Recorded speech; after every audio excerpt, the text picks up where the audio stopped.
చెప్పండి హల్లెలూయా, హల్లెలూయా. నువ్వు నమ్మకంగా ఉండు. ఎందుకు నమ్మకత్వాన్ని విడిచిపెడుతున్నావు?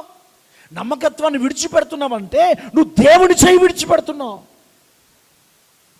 నువ్వు దేవుని సన్నిధిని నిర్లక్ష్యం చేస్తున్నావంటే నువ్వు దేవుని హస్తాన్ని నిర్లక్ష్యం చేస్తున్నావు. ఎవడైనను దేవుడిని నిర్లక్ష్యము చేసిన యెడల దేవుడు కూడా వాడిని నిర్లక్ష్యం చేస్తాడు. Praise the Lord. దేవుడు ఏం చేస్తాడు? నీ పనులను ఆయన నిర్లక్ష్యం చేస్తాడు. తట్టుకోగలవా? మనం తట్టుకోగలమా? లేదే. ఆయన కృప, ఆయన బాహు మనకు సమీపంగా ఉన్నప్పుడే ఆయన చేతి కింద బతుకుతాం. గట్టిగా స్తోత్రం చెప్పండి, హుషారుగా స్తోత్రం చెప్పండి. హల్లెలూయా. బాహువే నీకు తోడు.